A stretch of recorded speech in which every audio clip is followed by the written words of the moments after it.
Саламатсыздар, урматтуу көрөрмандар. Биз азыр Ош шаарындабыз. Өзүңүздөргө белгилүү болгон Ош шаарында инфраструктуралык жактан абдан бир жаңылык жараткан айтылуу ушул көпүрө, жөө өтүүчү жарандар үчүн атайын салынган көпүрөдө чыгып баратам. Бүгүн сиздерге ушул ары ызы чыгып аткан, ары бир мындай сүйүнүп аткан тараптардын көңүл борборунда болуп аткан ушул көпүрөнүн чоо жайы тууралуу азын улак сиздерге белгилеп айта кетчү жагдай болуп атат. 45 миллион кетти деп атат. Техникалык коопсуздук жагы, ошондой эле тазалык жагы, жалпы эле жарандарга тийиштүү моменттерди айтып сиздерге бир көпүрө жөнүндө сүйлөгүм келди. Мына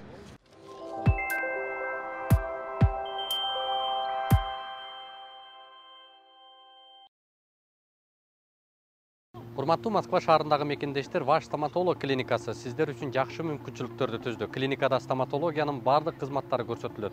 Терапия, гинекология, урология бөлүмдөрү, анализ тапшыруу, УЗИ жума бою дем алышсыз саат 9-дан 21:00-га чейин иштейт. Клиника заманбап жабдууларды орнотуп, тажрыйбалуу такшалган дарыгерлер менен толукталган.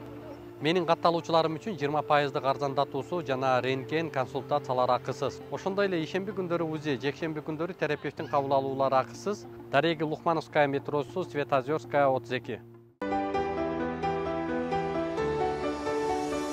Эгерде сиз жеңил өнөр жайын баштоого максат кылып, бирок тигүүчү машинкаларды алууда ойлонуп жүргөн болсоңуз, анда бул жарнама сиз үчүн. TikTok Шивемак дүкөнү сапаттуу заманбап машинкаларын 3 айдан 18 айга бөлүп төлөө мүмкүнчүлүгүн жарыялап жатат. Ошондой эле үй кожойкелери үчүн кайсы бир тигүү цехине барып иштебестен өз үйлөрүнө сатып алып, буйрутма менен иштөөгө дагы мүмкүнчүлүктөр жаралууда. Шаар ичине жеткирүү берүү кызматы акысыз. Аталган тигүү машинкаларына кепилдик 2 жылга берилет. Ош шаарындагы Дареги Касымбеков көчөсү 8, телефондор 0708 39 39 75, 0760 46 21. Бишкек шаарында Элебесов көчөсү 235, телефондор 0700 40 09 00, 0707 88 85 48. Жөө өтүүчү жарандарга жолдон автоунаа айдагандарга абдан бир кыйынчылык жаратып турган жер эле. Мына мынтип азыр Ош шаарынын жаңы мэри дал ушул жагдайды кылып койду. Албетте бул жакшы көрүнүш, инфраструктуранын өнүгүшүнө бир алгачкы сонун кадамдар деп белгилесек болот. Ошол эле учурда Ош шаарынын мэри эстей турган, элдин эсинде кала турган бир негизги иштеринин бири деп бааласак да болот. Негизинен мен чиновниктерди көп мактабайм, көп аларды жактабайм. Анткени мактагандан кийин алар уят кылып койгон жагдайлар көп болот. Ошондуктан бул жолу эми мен Ош шаарынын мэрин бул иши үчүн мактайын деп турам да. Анткени бир топ чиновниктер болду, буга чейин канчалаган мэрлер болду. Бишкекте канча мэр келип кетип атат.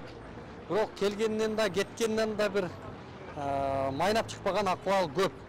Ал эми Ош шаарынын азыркы мэри мындай элдин дагы оозунда болуп атат. Көп учурда ушул суроо салганыбызда мындай жылуу пикирлерин айтып атышат да. Бирок мен ушул Ош шаарына көп келип көрсөтүү тартабыз. Ошол учурда бир нерсени байкайм дайым. Ушул азыркы мэр көйгөйгө туура реакция кылат экен да. Салыштырмалуу Бишкектин мэрине карап айтып атам да. Биз көйгөйдү, шаар тургундарынын акыбалын, кыйналып аткан жагдайларды чагылдырып барганыбызда көйгөйгө туура реакция кылып туруп, мындай чечүү жолдорун издейт. Ал эми ошол эле Бишкек шаарынын мэрине ошол көйгөйлөрдү айтып барсаң, башка жердин шаардын жетекчилигине ушундай көйгөйлөрдү айтып барсаң, сени көйгөй катары көрүшөт да аларчы. Чыныгы көйгөйдү унутуп калат. Ушул улук көйгөй, улук ушул кантип кутулабыз улуктан, улукту кантип мындай жооп беребиз анан тигинде мындай деген бир топ шылтоолорду айтышат да. Ал эми азыркы мэр эми ушул жагдайдан айныбай, ушул жолунда түз кетсе, менимче эл абдан ыраазы боло турган акыбалда кызмат өтөйт. Бүгүн азыр сиздерге ушул акыбалды көрсөтөлүм. Мына бул жак абдан жол тыгыны болуп калчу эле.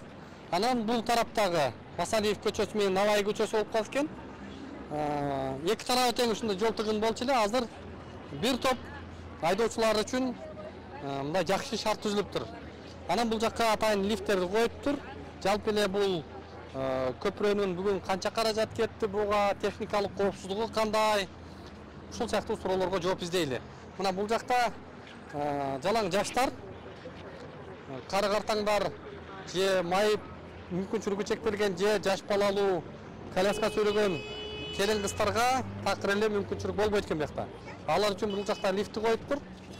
Анан эми азыр бул лифтти кандай шартта иштетишет, улам өчүп калды деп атышат. Өчүп калат экен, анан кайра иштеп калыптыр деген сөздөр айтылып атат. Азыр бул жакта ушул лифтти оңдоп аткан жигиттер жүрөт, өздөрүнөн суроо берип, ушул көпүрө жөнүндө жагдайды сиздерге айтып берели. Жүрүңүздөр.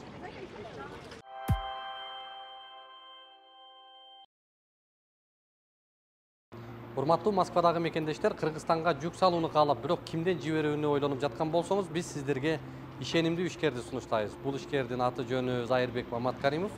12 жылдан бери иш алып барган командасы сиздин аманатка кыянатты кылышпайт.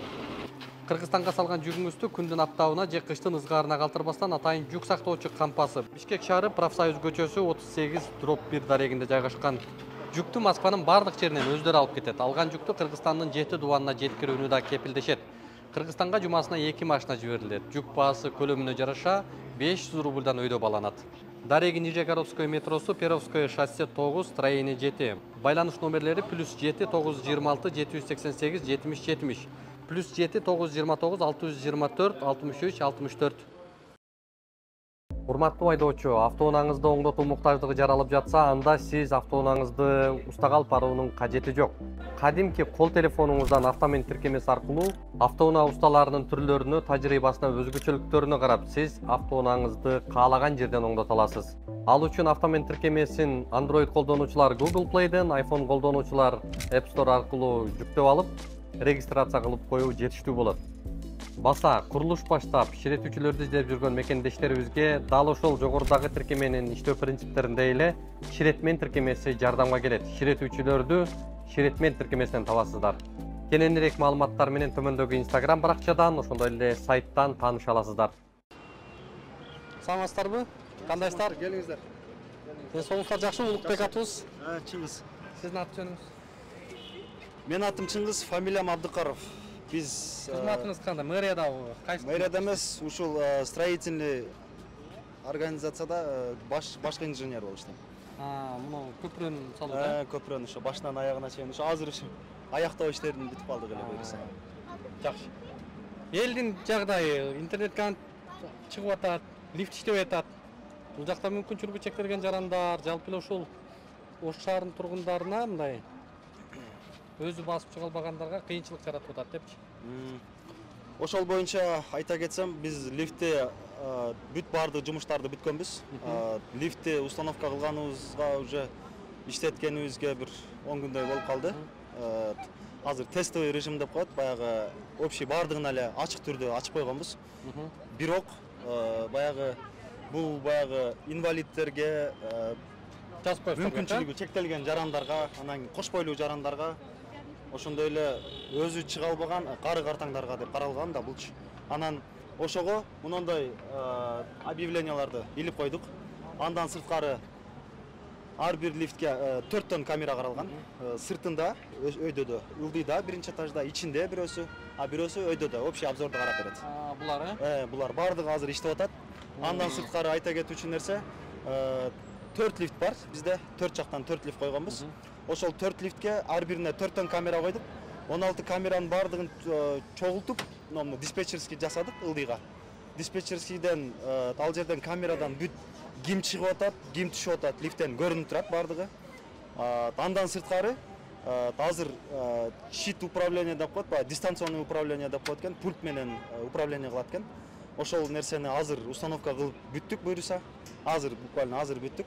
Ошондо азыр бул жерге жаштар үчүн же мындай студенттер, мектеп окуучулары мындай өзү баса ала турган, акыбалы жарай турган адамдар түшпөйбү ошондо буга? Түшпөйт. Булга атайын ал адамдарга мисалы Жаштар чыгып атат. Жаштар түшүп атат да Түшпөш мындай керек. болуп эле. Бул жаштарга бул түшпөш керек. Сен жашсың, сен мүмкүнчүлүгү чектелген, сен алейкум ассалам. Сен кары эмес экенсиң деп кантип билесиздер? Ушуну азыр мисалы бул жерге мүмкүнчүлүгү чектелген адам келсе, ушул жерде турат. Ал турганын келгенин ылдыйда биздин диспетчер карап отурат. Атайын камерада, мына камерадан карап отурат. Мына камерадан карап отурат. Ушундай эле камера ушул лифттин астында да жайгашкан. Ал диспетчер көрөт дагы действительно мүмкүнчүлүгү чектелгенби же өзү басып чыга турган жаранбы. Андай өзү басып чыга турган жаштарга ачпайт алчы. Лифтти ачпайт. Мүмкүнчүлүгү чектелген же коляскачан адамдар болсо, кнопканы басса ачылат. Шуну азыр жаңыдан иштеп чыктыңыздарбы? Жаңыдан иштеп чыктык. Бул баягы заводко биз атайын ушундай баягы заказ кылдык, ушундай нерсеничи. Себеп буга чейин бизде 10 күндүн ичинен бери биз өзүбүз карап турабыз бул жерде. Деген сөз болот беле? Улам баягы бузулганын себебин айтып берейин. Ошол бунун лифттин өзүнүн грузоподъемность деп коет. Грузоподъемность 630 кг заводдон. Анан буга аны карабай эле биздин баягы жаштар, баягы же баягы сонуркап чыгышабы, биринчи баягы кызыгып чыгышабы, мындай эле нерселер да, ушундай балдар. Анан 10дон, 12ден, даже 14дөн, 15ден баягы кысылып чыгылып атышат да. Анан лифттин грузоподъемности ага жооп бербесе, өчүп калат лифтчи. Автоматически култанып калат ичиндечи. Култанып калат. Ал себеби аны биз ограничительди дагы азыр 400 кг түшүрдүк. Мисалы, буюрса азыр бул жерге атайын объявленияларды асабыз.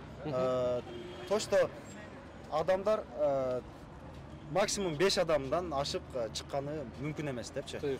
Тыюу салынат деп. Ошол нерселерди ассак, анан убакыттан пайдаланып айтып кетсем болобу? Бир убакыттан пайдаланып бир айтып кетейин, баягы бул эми лифт бул мамлекеттин мүлкү да. Мамлекеттин мүлкү. Буну баягы арзан лифт коебузбу, кымбат лифт коебузбу, кандай жакшы лифт койсок деле, мисалы орду менен өзүнүн эрежелерин так сактап иштетпесе, бунун баягы срок служба деп коет, иштөө мөөнөтү азая берет да, кыская берет. Ошон үчүн буга жалаң ушул мүмкүнчүлүктөн пайдаланып мен суранып кетсем, жаш жарандар, студенттер, өзү чыгып баса турган адамдардан суранып кетерим, ушу лестница менен эле колдонсок. Буга только кары картаңдарды, жаш балалууларды, коляскачандарды, мүмкүнчүлүгү чектелген жарандарды гана ушуга чыгарсак. Себеби лифттин иштөө мөөнөтүн узартабыз биринчиден. Экинчиден өзүбүздүн мамлекетке да пайда болот. Бул ар бир иштеген сайын бул мамлекеттин эсебинен свет кетет, ток кетет, анысыга эч нерсе эмес. Андан сырткары главный ушу лифтти сапатын жоготпой. Сапатын жоготпой, туура пайдаланышыбыз керек да өзүбүзчү. Азыр эми негизинен сиздин азыр айтып аткан пикириңизге кошулам. Себеби 24 саат бою тынын жок. Ар мүнөт сайын иштеп турса, бул мындай кандай акыбалда болот да. Ошон үчүн азыркы сиздердин жагдайыңыздар дагы мындай жүйөлүү эле момент экен. Эми буту бар бул ден соолукка да пайда. Ош шаарынын тургундары, урматтуу жаштар, сиздер үчүн ушул Ош мэриясынын өкүлдөрү ушул суранып атат. Ушул тепкичтер менен эле чыгып кирип түшсө, мунун сапатын сактасак депчи. Бул жакты жасап аткан азыр жанагы пульт режимин коюп аткан турбайсыздарбы? Азыр ошо заводдон ошо пульт управлениялар заказ кылдык. Азыр коюп бүттүк, буюрса. Азыр иштетип баштадык. Бул жак ошо баягы Outer Asia бизге лифт доставка кылып берген фирманын өкүлү. Ушул адам. Ассаламу алейкум. Алейкум салам. Суат. Улукбек атыбыз. Benim adım Suat. Фамилиям Çelik. Силерге болбойт, рухсат жок силерге. Жаш болду. Полиция, девушка, только полиция. Вот объявление почтальонское. Это для инвалидов чисто.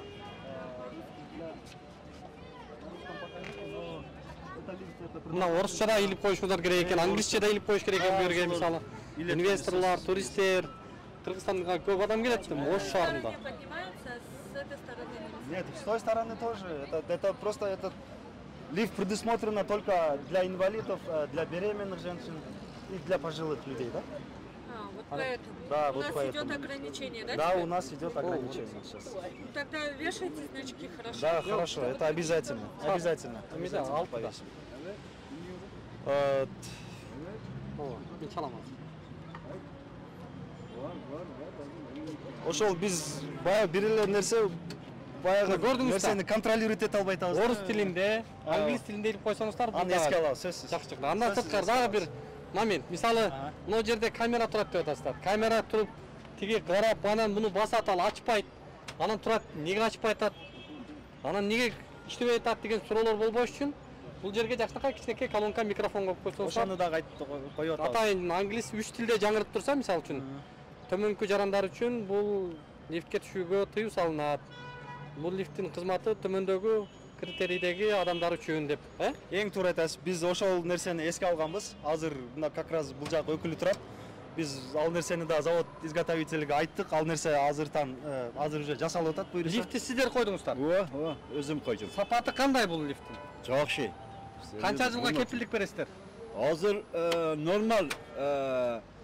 normal işteken balalar bulsa bir 30 yıl işleyir. Bari kıymet.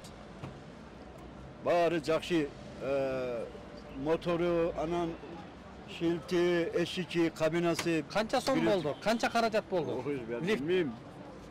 Бул каражаты баягы тактала элек али демесе буюрса бул баягы биринчи проект боюнча баягы подъемник эле каралган да бизге биринчичи. Анан биз подъемникти лифтке алмаштырдык да. Азыр лифтке алмаштырган үчүн азыр сметалык баалары эми такталып атат. Түшүнүктүү. Буюрса азыр финансылык жагына дагы суроолорубуз бар. Азыр техникалык коопсуздук жагына эми сиздер бул жакта жооптуу адам болгон үчүн сиздерге анда көрсөтүп беребиз. Анда бир катар Makul. Ош шаарына келе албай жүргөн, жалпы эле ушул көпүрөнүн чоо жайын кызыгып жүргөн жарандарга бир маалымат берип кетсеңиздер. Бул маалымат боюнча айта кетсем, бул надземный пешеходный переход деген кругообразный болуп, бул Кыргызстанда биринчи жолу болду десем жаңылышпайм. Буга чейин мындай Кыргызстанда жок болчу да. Кыргызстанда жок болчу. Мындай проект бизде биринчи жолу болду. Пилотный проект деп койсок болот. Бунун жайгашкан жери Масалиева Наваи көчөсүндө. Бул жер өзүңүздөргө белгилүү болгондой мурда аябай машинанын тыгындары өтө көп болгон бул жерде. Ошо пробка жоюу максатында курулду бул. Бул 4 тарабынан лестницалары бар, тепкичтери бар. Бул жактан Филфак тарабынан, Корона, Сере тарабынан тест атым жак деп биз өзүбүз ат коюп койгонбуз бул жерлерге. Азыр буюрса коопсуздук жактарын айта кетсем, Мисалы үчүн жөө жүргүнчүлөрдү сүзбөйт. Жөө жүргүнчүлөрдү сүзбөйт биринчиден. Анан жөө жүргүнчүлөр өтүүчү пешеходный переходдор баягы зебралар алынган бүт бардыгы жок. Пешеходный светофор дагы жок, алынган жок. Мисалы адамдар бир дагы жөө адамдар жолго чыккан мүмкүнчүлүк жок да бергечи. Түшүнүктүү. Эми техникалык мунун коопсуздук жагына суроо бергим келип атат. Суу кантип түшөт, но бул не? Суулар аттан сууга акып кетет. Бул үстүнө баягы жамгыр учурунда атайын бул жака уклон каралган. Үстүндөгү жамгыр суу ар бир нерседе лотоктун чекесинде. Муну тешиктер ошол. Бул тешик, сливной лоток деп коет буну. Ушуга суу түшөт. Бул акырын барып жерге түшүп лоток. Кышында кар кайык кетет. Кышында карды эми баягы үстү ачык бойдон калып атат азыр. Бирок кышында карды күрөп туруу деп тазалыкка жүктөлдү. Анан лестницалары атайын тайгаланбай турган граниттен басканбыз. Ал баягы музда дагы, суукта дагы тайгаланбаш керек. Буюрса андан сырткары мына перилалар боюнча айта кетсем, бул дагы чет мамлекеттен көрүлүп келип ошол жактан алынып келген проектлер десем жаңылышпайм. Бул дагы бизде биринчи жолу жасалды. Бийиктиги 180 адам боюнан бийик десек болот. Анан коопсуздук жактарынан айта кетсем, Жаш балдар батпайт бу жерден. Жаш балдар батпайт. 13 сантиметрден каралган атайын. Бул жерден баланын башы дагы батпайт. Будан жогоркусуна 16 сантиметрден коюлган. Уже бул жерден да тоже адам башы батпайт, уже чоң адам башы батпайт. Андан сырткары нержавеечный урналар коюлду. Бул жерге мусор. Эми мен ушуга токтолоюн деп атам да өзүчө. Мына азыр чыгып келатабыз. Тазалык жок экен. Мынундайлар аз экен. Ушундайлар көбүрөөк таштандуу урналарды коюшуңуздар керек экен. Мына лестницалардын аяктарында мисалы үчүн эми Ош шаарынын тургундары, урматтуу жаштар, ушу таштандыны акыр чекирдин баарын моундай урнага салсаңыздар абдан жакшы болот экен да, жакшы көрүнөт экен. Азыр ушул аябай көркүн бузуп атат тазалыгыч. Ушул түшкөн жерлерине дагы ушундай урнадан сөзсүз эске алабыз. коюшуңуздар керек экен да.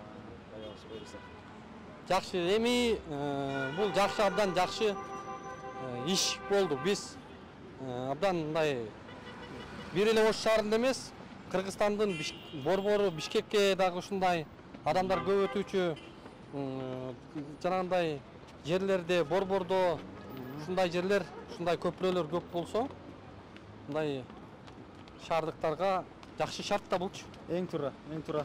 Өзүңүзгө маалым болсо керек, бул жер баягы мына Масалиева Наваи кесилиши, бул Оштун баягы эң таг ортосу экен да.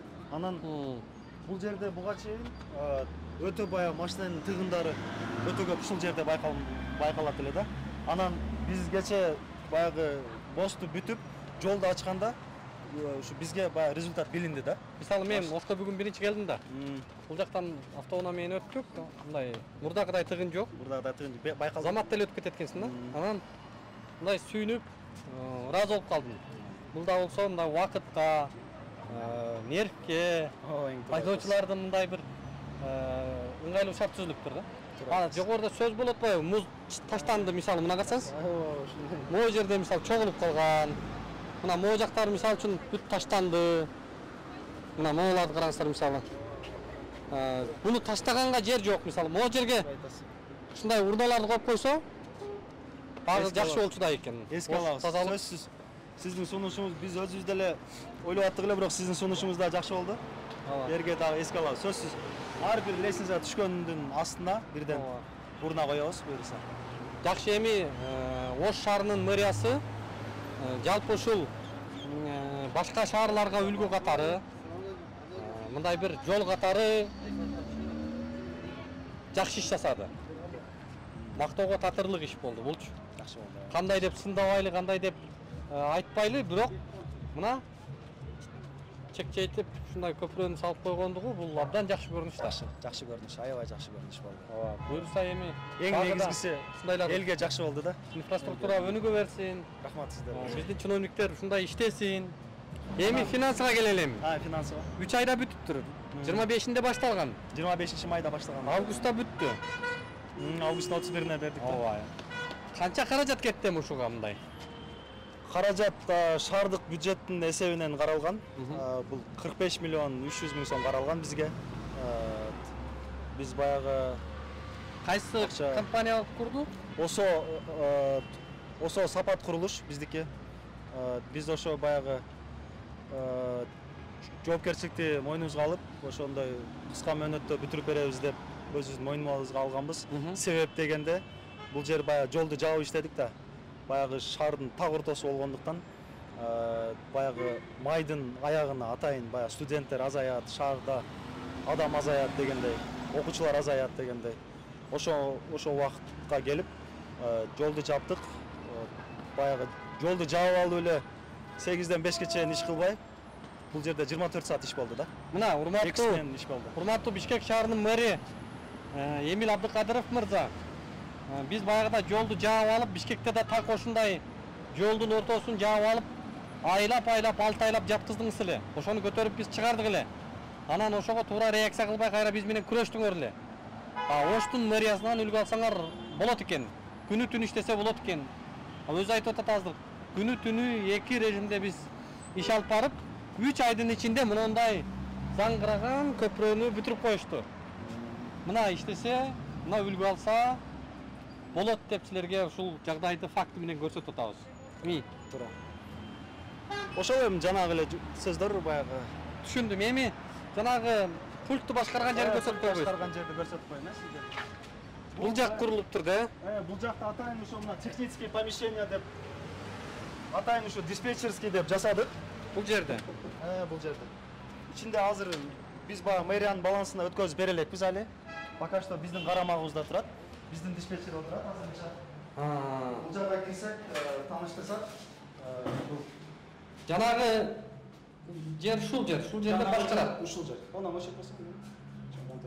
Азыр бул жерси айта кетсем, бул жерде мына 16 камера жайгашкан. Жана көрүп келген камералар, Жана 16 камера. Бул жерде мына ар бир лифттин немеси. Мынау жанагы общий обзор. Баягы лифттин эң үстүндө турганы.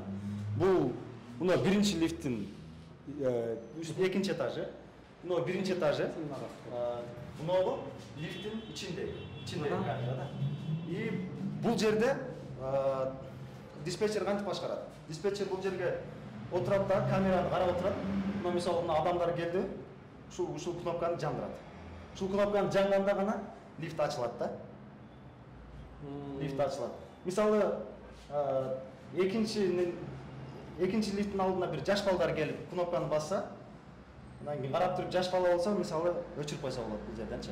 Эми ошентип гана башкарбаса, бүттүрбөй эле, жаранды келип токтотпой эле ошол жерге. Урматтуу Ош шаарынын мейманы, коногу, тургуну. Бул жерде төмөнкү критерийдеги адамдар үчүн гана лифт иштейт деп улам кайталап турса, адамдар күтпөй, кечке басып тура бербей, мындай бат-баттан өзүнүн эң туура айтасыз. Биз дагы ошол нерсени баягы сиздин да сунушуңузду азыр эске алабыз.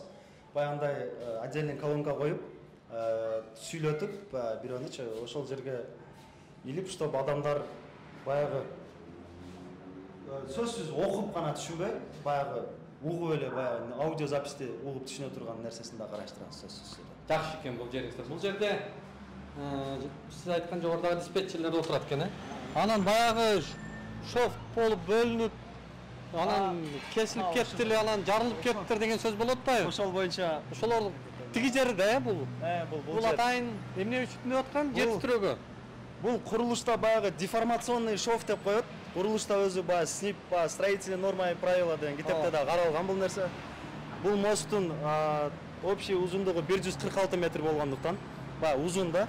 Баягы ригель өтө узун боло турган болсо, деформационный шов сөзсүз берилет да. Бул жерге өзүңүздөр көрүп тургандай биринчи деформационный шов. Мына аркы тарабында тушунда экинчиси турат. Бул жакта үчүнчүсү, бул жакта төртөө, То есть мост общий төрткө бөлүнгөн да. Бул баягы жер титирөөдө баягы отдельный кыймылдаш керек да, ар жакчы. Ошон үчүн 5 сантиметр деформационный шов деп ортосунан бетонду үзүп нормасында көрсөтүлгөнбү бул? СНИП нормада ушундай нерсе көрсөтүлгөн, жана биздин долбоордо да ушундай нерсе көрсөтүлгөн. Бул жерден жамгырдын суусу жогорудагы суулар могуктан агып түшөт экен. Жогорудагы суулар бул жактан агып түшөт дагы. Бул как асфальттын өзүнүн суусуна аралашып, ылдый жакка уклон менен лотокко кирип кетет. Бул дагы тоже ошондой. Наркы жактагылар бардыгы лотоктун ичине түшөт. Жамгырдын суусу түшүнөктүү. Жалпы бийиктиги канча метр? Жалпы бийиктиги 7 метр. Жалпы бийиктиги 7 метр. Бул баягы высота нормадагы баягы жол коопсуздук эрежелерин сакталган бардыгы. Алдынан өзүңүздөр көрө атасыздар. Автобустар, троллейбустар бүт бардыгы астынан өтүп кетет, бүт бардыгы. Түшүнүктүү. Анан жөө жүргүнчүлөр баягы мына жолго өтпөш үчүн муну тосунда атан решеткалар каралган. Бүт бардыгы ар бир перекресткта 50 метр бияка, 50 метр бул жагына каралган. То есть баягы адам, жөө жүргүнчү адам айдоочуларга мишет этпейт. Жолдон өтүүчүлөргө мүмкүнчүлүк жок да. Бул жанагы биринчи этаждан өйдөгө көтөрүлгөн лифт, да? Бул биринчи этаждан өйдөгө көтөрүлгөн. Байел жандырып кой. Ол жерден сүйлөп турса болот экен, Ушул жерге бир аудиозапись кылып нерсе банда колонка коюп эме кылсак кийинкиге жакшы болот деп түшүнүктүү. Тыным жок экен бул лифттерде дагы. Лифт азыр еще бул экөө баянда слаб, оно эки жактагы лифт вообще эч тыным жок иштеп атат да. Түшүнүктүү. Жакшы анда, ийгилик. Рахмат сиздерге. Жалпы жолдон эми бул проектиси кандай? Проектидегидей эле курулдубу? Жалпы жолунан айтканда ошо башындагы долбоор боюнча эле курулду. Бүт бардык нормалар сакталды бардыгы. Бизде баягы үстүбүздөн көзөмөлдөөчү органдар убагында текшерип, убагында корутундуларын берип турушту. Ошого жараша иш алып. О, тепкичтер бийик болуп калган эмеспи? Мындай резкий эмеспи? Жок, тепкичтер бүт баягы СНИПа нормага жооп берет. 15ге 30 сантиметр. Өзү нормада ошондой каралган. Бүт бардыгы баягы норма боюнча салынды.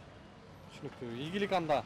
Рахмат. Ушундай жагдайлар эми Кыргызстанга жалпы эле ушул мамлекетибизге чоң эме болсун, үлгү болсун. Анын баштоочуларында Ош шаары, Ош мэриясы болду эми. Буюрса. Бишкек шаарында да ушундай көпүрөлөрдү салып, өнүгө берели, инфраструктурабыз өсө берсин. Рахмат. Шаар тургундары тазалыкты карасын. Сиздер ошондой шарттарды, таштанды чакаларды коюп бериңиздер. Элибиз ушундай жакшы шартта, ыңгайлуулукта өсүп өнө берсин. Рахмат Ийгилик сиздерге. Сиздерге да рахмат.